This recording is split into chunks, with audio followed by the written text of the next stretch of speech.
while, I plan to study with you Revelation 21. We just finished our study of data of the book of Revelation just a couple of weeks ago. And I'm not really sure how many times we've been through Revelation in my lifetime. And I was born in Ada and grew up there. And we've been through on Wednesday nights, for the most part, we've had chapter studies that go chronologically through the New Testament for the most part. But we've been through Revelation several times. I was looking back to my records, and I guess I have more books in my library, and I'm not bragging. I'm really kind of complaining a little bit. I've got probably more than 50 books on Revelation in my library, and I'm not sure that there's any two that agree on every point along the way. I mean, you talk about a wild array of ideas about a book, maybe this is the one. You've got, and there are probably 6 or 7 major approaches that Bible students use to approach Revelation. And, you've got the continuous historical approach, you've got the preterist approach, the spiritual approach, the futuristic approach. And depending on what approach you might want to take in studying this book, it will have a lot of effect upon the way you interpret the symbols that are found in Revelation. That's what it is. It's a storybook. It's a picture book, if you will, a book of symbols that symbolize something of a spiritual nature. Anyhow, and John identifies the book as that. He said it was sent and signified by his servant unto by the angel unto John. And so it's a picture book, it's a book of symbols. And I'm going to give you my take on chapter 21. And we just finished this. And you know what? I think probably going through it this time meant more to me. Wonder why. Could be because I'm in my 70s. Seems to mean more to me now than it did back when I was an 18-year-old smart aleck and went through this book of Revelation. But, this is a wonderful, wonderful picture. And I mean, it's appropriate. I mean, we started in Genesis. And what's it all about anyway? What's it all pointing toward? I mean, what's the point of it all? Well, we're not really told fully and completely until you get to the end of the book. And that's Revelation 21 and 22. The Lord said, be thou faithful even to the point of dying, and I will give thee a crown of life. Well, what is there that would be worth dying for? What is this crown of life? And we have to wait till we get to the end of the book and finally we'll get an idea. And all the different perspectives of Revelation, I think I've found more commentators and Bible students more probably agree on what this last couple of chapters mean than maybe any other part of the book, except the first 3 chapters, which is really just an examination of an introduction. It was written in the 1st century. It was given an unveiling. That's what Revelation means. An unveiling to John in the 1st century. John was an old man. He was in exile, and the church was in the throes of horrible persecution. They began really to intensify the persecution of the church under the reign of Nero, but this is during the reign of Domitian, and he was said to be the worst of all. He bathed the ground with the blood of martyrs during his reign over the Roman Empire. Christians at this point really had no protection from the law. Properties were seized. They had no freedoms really. They sometimes at the whim of the emperor would be used for sport, thrown to the wild beasts in the amphitheater. They're burned alive at the stake to illuminate the garden grounds. It was a terrible time of persecution.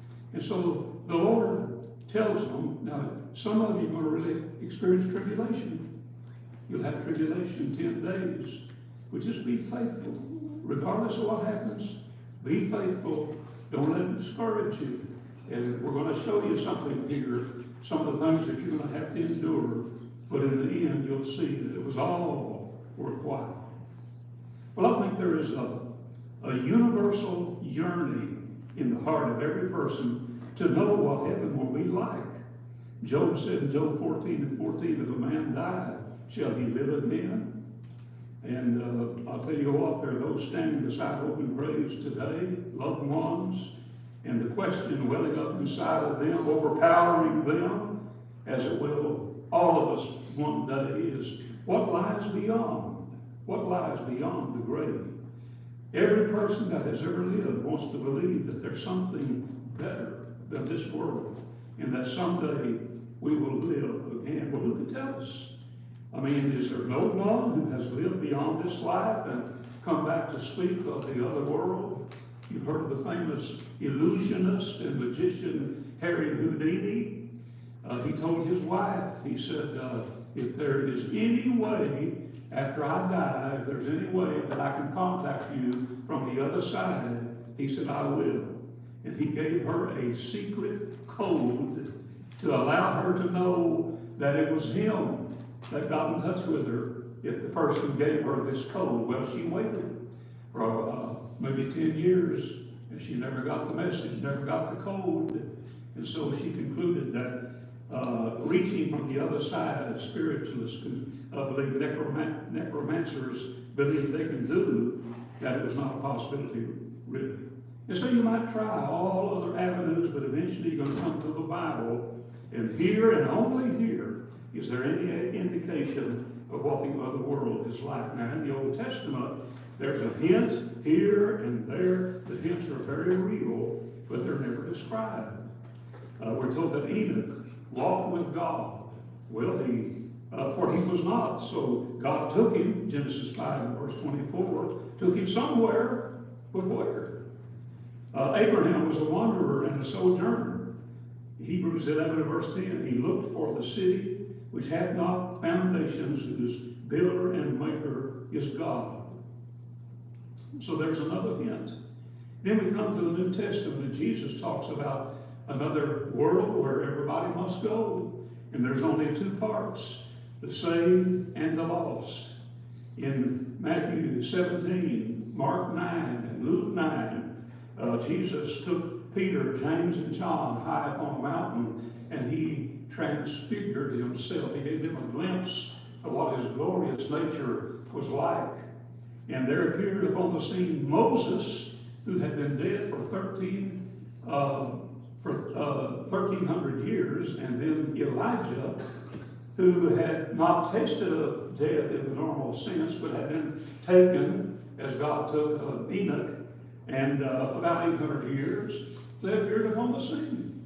We're told that they stand on either side of Jesus as he is transfigured, and they speak to Peter, James, and John about the kingdom, but not a word about what it is like. Then in Paul's epistles in 2 Corinthians 12, verses 2 through 4, Paul is stoned almost to death. In fact, everybody thinks he's dead. And you know, during that period, Paul says that he ascended to the third heaven, to paradise.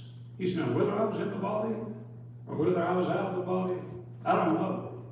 But he said, I ascended to paradise, and I heard, and you know, I'm on the edge of my seat waiting to hear what he heard and what he saw. And he says, I heard unspeakable words, which are not lawful for a man to utter. Well, and so he closes the book, and he moves on to another subject. Now, he hints, but there's nothing more. And then we finally come to the final book in the Bible, and there we have what I believe to be a description of heaven. I mean, it seems logical to me. I mean, you got the beginning over here with Genesis, you got the end over here with Revelation, the beginning of what it's all about, and then the conclusion in the last two chapters of Revelation.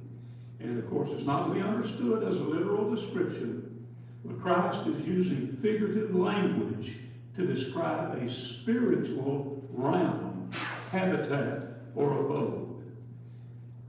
Could you imagine being a farmer in western Oklahoma back in the 1950s? And most of you just have to imagine. Back in the 1950s, you live in western Oklahoma, and there was no television, few houses, maybe a railroad station. But you got to go, you're a farmer, you got to go to New York City for some reason. And you go to New York City, and of course, it's the city of skyscrapers and subways and so on. And you come back home, and you're trying to describe to your little 5-year-old boy what New York City is like. And you're trying to find something, that would relate, he could relate to at his age and with his experience. And so he points to a grain silo and he says, son, you see that silo over there? Did you know that in New York City they've got buildings that are taller than that grain silo? And then he sees a mound in the ground there where a mole has tunneled. And he points to that mound and says, you see where that mole has tunneled underground there. Did you know that in New York City they've got trains that actually go underground like that? Well, that's pretty poor, isn't it? I mean, those are pitiful illustrations, but what he's doing, he's trying to accommodate himself to the child's understanding, because their experience really is not broad enough, their understanding is not deep enough to comprehend. That's the problem with John in Revelation. I mean, John is trying to describe a place that's indescribable. He's trying to explain a place that is inexplicable. I mean, he's trying to use material symbols to describe a spiritual abode. He said that I, John, I saw a new heaven and a new earth, for the first heaven and the first earth were passed away, and there was no more sea. And so he sees heaven and earth flee away because they're no longer suited for the redeemed. And here he sees a new heaven and a new earth, a state, a place, a condition where Peter says in 2 Peter 3 verse 13, dwells righteousness. And he said that there was no more sea. What's that? Well, the sea in Revelation is a symbol of isolation. It was the Aegean Sea that separated John from the brethren back on the mainland. He was on the Isle of Patmos. It was the sea that separated early immigrants who came to America from their families left behind in Europe, in other parts of the world. They were separated by the sea, but in heaven there will be no more separation.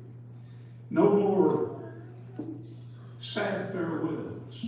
No more departing of loved ones. No more sea. And I, John, saw the holy city, New Jerusalem, coming down from God out of heaven, prepared as a bride adorned for her husband. And so the church is described as the city of living God, the heavenly Jerusalem. Hebrews 12 and verse 22. A holy city that is beautifully adorned as a bride. And I think he's suggesting here a place of beauty and holiness, and that of the redeemed church.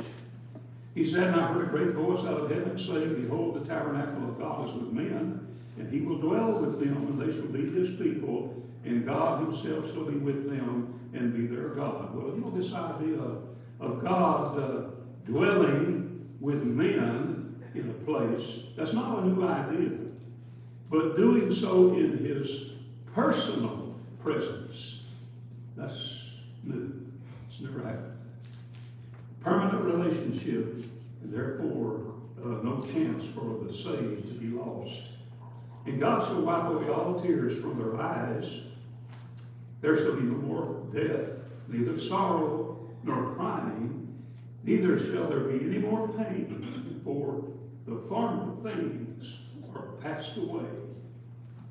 I became good friends with a fellow by the name of Robert S. Arnold. I don't know if some of you may remember Brother Arnold. Bobby and Anita may remember him, but he was a songwriter, and he was a farmer at Coleman, Texas, down south of Abilene. And I used to hold a meeting in Abilene about every year. He would always drive up to the meeting. When I first met him, he was 89, and he was living on, he had about 26 cows, and he worked by himself, and he couldn't hear thunder but I can't either now. But anyhow, we became friends. Well, he wrote No Tears in Heaven. That's just one of the 600 songs that he wrote. And we got to know him, got to be good friends with him. And he'd always come up on the last Sunday, and we'd have a big dinner, like we did today. And then we'd get a quartet together and sing, and we'd always sing No Tears in Heaven, to accommodate him. Anyhow, what a wonderful guy. He was not only a great instructor at the Coliseum schools all over the United States. Every year he would teach fundamentals of music at Abilene Christian College, and he would introduce them to shaped notes. They'd never heard of shaped notes like what we sing, fa, sol, la. Anyhow, he was just a wonderful guy. I asked him one time. I said, "What was your inspiration for No Tears in Heaven?" And he said, "Well, I don't know really." He said, "I was just sitting in church one Sunday, and the preacher said, there will be no tears in heaven." He's not thought, "Whoa, wait a minute." He pulled out his, and I've seen other people do that sometimes. I think they're taking notes on my sermon, but no, I saw Linwood Smith do that one time. And I thought, well, Linwood's enjoying this. He's taking notes on it. He said, no. He said, "Well, you said, 'Behold the man.'" I thought, man, that'd make a good song. And so he wrote down lyrics and had the idea for a song, "Behold the man." Well, anyhow, he said that he was just sitting there, and the preacher said, "There will be no tears in heaven."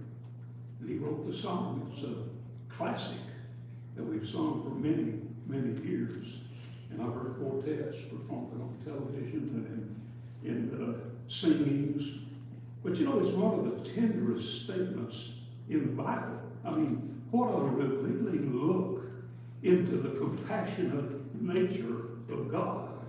If you could just picture a mother soothing and kissing away the hurt and wiping away the tears of the bright eyes of a little hurt child, I think you got the idea.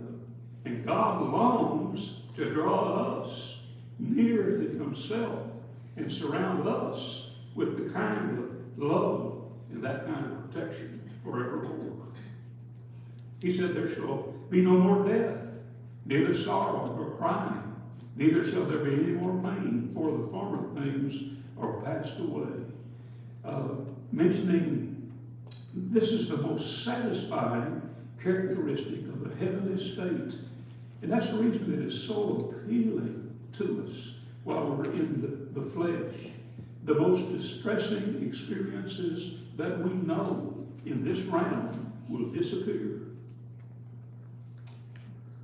And he that sat upon the throne said, "Behold, I make all things new." And he said unto me, "Write, for these words are true and faithful." And he said unto me, "It is done. I am Alpha and Omega, the beginning and the end, and I will give unto him that is athirst of the fountain of the water of life freely." Jesus is called the Alpha and the Omega, calls himself that in chapter 1 and verse 18 of Revelation. But in Matthew 5 and verse 6, he says, "Those that hunger after and thirst after righteousness, they have the privilege of drinking from the water of life freely. And he that overcometh shall inherit all things, and I will be his God, and he shall be my son." Basically the same promise as made to the 7 churches of Asia. But in verse 8 he says, "But the fearful and unbelieving and the abominable and murderers and whoremongers and sorcerers and idolaters and all liars shall have their part in the lake that burneth with fire and brimstone, which is the second death." Well, this is a discordant note among these wonderful words, but it's sobering, and it is certain based on this that some will not reach heaven. The fearful, those who are too cowardly to remain faithful, afraid to confess, lest, because they're in a wicked world. The unbelieving, the abominable, murderers, whoremongers, sorcerers, that's the occult, idolaters, idol worshipers, all liars. And then beginning at verse 9, he begins to describe the holy city. And there came unto me one of the 7 angels which had the 7 vials full of the 7 last plagues, and talked with me, saying, "Come hither, I will show thee the bride, the Lamb's wife. And he carried me away in the spirit to a great and high mountain.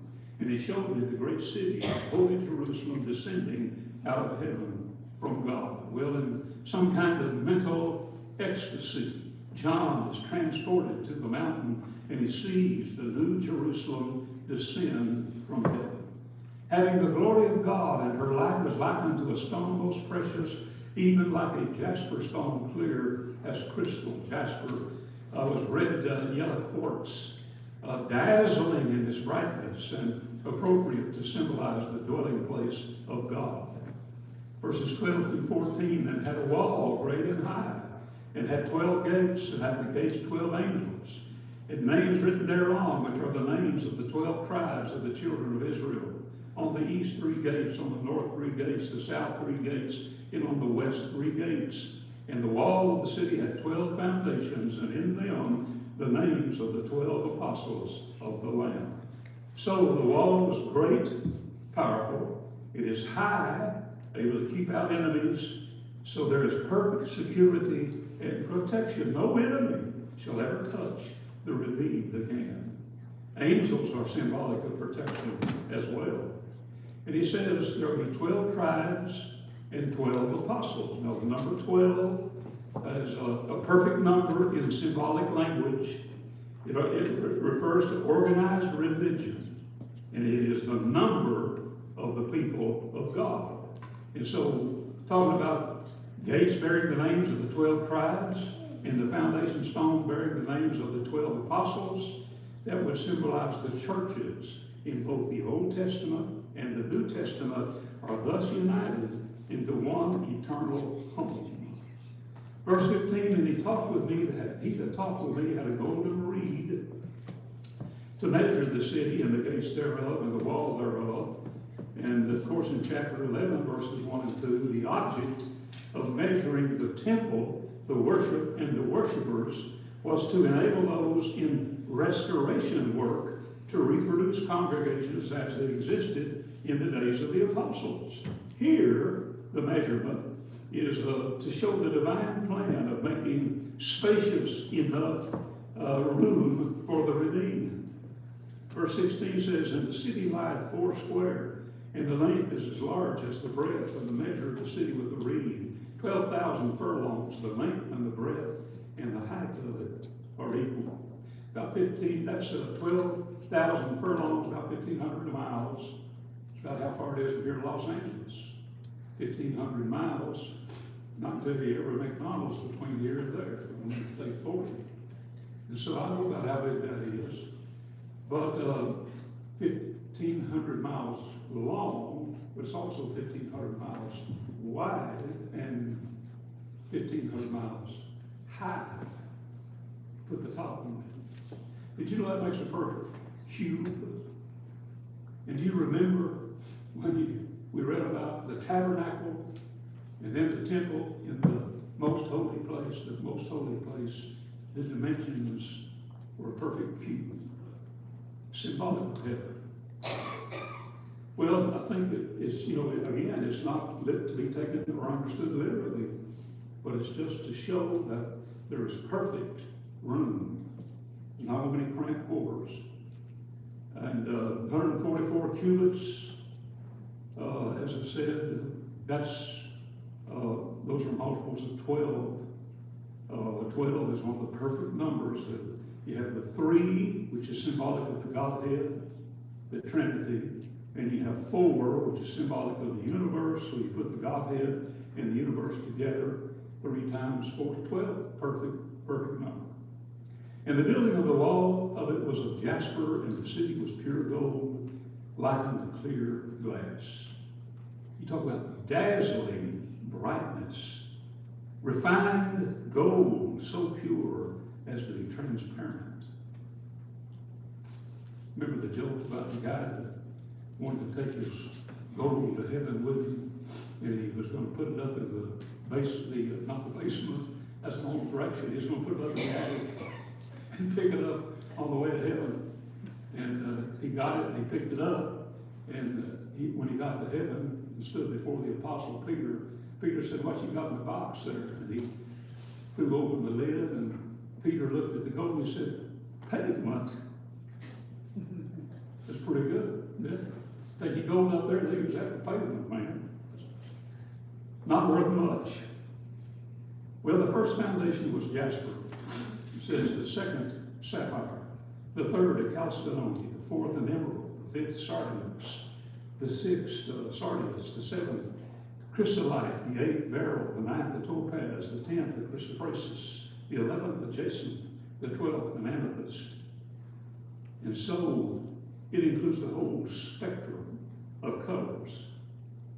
But the exquisite beauty of the city, I think that's what is trying to be portrayed to us. It is a place of exquisite beauty. And, to impress us with the splendor of being a part of that glorious city. And the 12 gates were 12 pearls. Every several gate was of one pearl. And the street of the city was pure gold as it were transparent glass. And so each gate was one huge pearl. And the way a pearl is made is that the oyster gets a little bit of grain, a little grain of sand in its anatomy. And that little grain of sand is irritating. It's like having a piece of sand or a pebble, gravel in your shoe. It's irritating. And so the oyster secretes a liquid substance around that little grain of sand to insulate it. And that's what forms the pearl. And so pearls are made as the result of overcoming pain, suffering, and overcoming difficulty. Perfect symbol for an entrance into the gate of pearl. I mentioned this one time in a sermon here at Hilton a few years ago, and the next month when I came back, Skeet Chapman gave me a case pocket knife with mother of pearl handle on it. He says, now when you use that pocket knife, I want you to think about the gates of pearl. It's not the only knife Skeet gave me. I know he gave David a knife too. Maybe the rest of you, but I cherish those things myself. Anyhow, the entire picture is intended to present a strong, spacious, perfect, and beautiful city where God's redeemed will dwell with him in perfect fellowship. I mean, you picture a city that has walls of jasper placed on a foundation of sapphire, emerald, amethyst, and so on. Each gate is one huge pearl, and the street is of pure gold. I think about the song that we've sung for so many years, how beautiful heaven must be. Sweet home of the happy and free, their haven of rest for the weary. How beautiful heaven must be. Verse 22, John says, I saw no temple therein, for the Lord God Almighty and the Lamb are the temple of it. You hear that first phrase there, and it sounds just outrageous, really. It's not a temple there, not a church building in heaven. And you would think, if you were to go into a city today and there was no place for worship, you think, well, this is an atheistic city, and to be avoided and denounced. But he goes on to say, though, that the Lord and the Lamb are the temple of it. So there's no need to go to the church building. There's no need to go to the temple, because every spot will be holy ground. And there's no time for worship set aside, because every act is holiness to the Lord. And the city had no need of the sun, neither of the moon to shine in it, for the glory of God had lightened it, and the Lamb is the light thereof. No need for artificial or natural light. And the nations of them which are saved shall walk in the light of it, and the kings of earth who bring their glory and honor into its people that are saved from all nations will enter into the city. And the gates of it shall not be shut at all by day, for there shall be no night there, nor need to no need to close the gates, because all is peace and safety, and it's one eternal day, no night. And there shall in no wise enter into it anything that defileth, neither whatsoever worketh abomination or maketh a lie, but they which are written in the Lamb's book of life. The Lamb's book of life is mentioned 7 times in the New Testament, and 6 of them are in Revelation. And forever blessed are those names who are written therein. I think about where we'd like to see our names written, and I guess people might like to see their name on the front page of the newspaper, maybe in the Who's Who, maybe in the honor roll at school, the social register, maybe the Hall of Fame. I know some Hall of Famers, and you can achieve a Hall of Fame status in about every walk of life. I know a guy at Ada that's a retired banker is in the Bankers Hall of Fame, which is kind of interesting to me. Let's see, a member of our church at Ada, Buddy Kessinger, he's in the high school sports referee Hall of Fame. You've got a ring to prove it. I've got a friend down in Texas that's going to have surgery tomorrow to have a cancerous kidney removed, and he's in the high school coaching basketball Hall of Fame. And his son is in the Texas Sports Hall of Fame as a player. And some folks that are in Halls of Fame. I know Steve Owens, he's a Hall of Fame, College Football Hall of Fame. And I don't think Pete Rose, I don't know. I'm not sure Pete Rose is ever going to get inducted into the Baseball Hall of Fame. Seems like it's weakening just a little bit. And boy, I tell you, you can see on ESPN now, they're big time into gambling.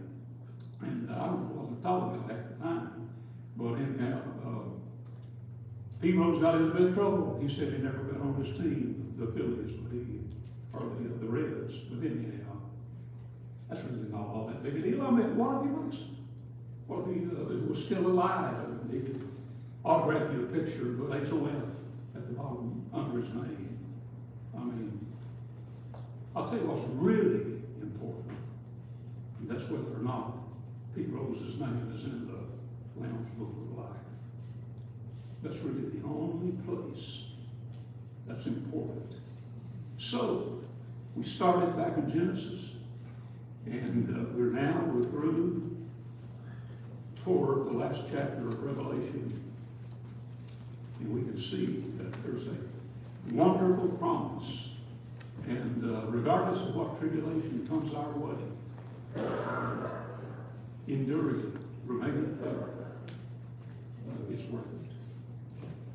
This concludes my remarks. I wonder if there are those here that are not Christians.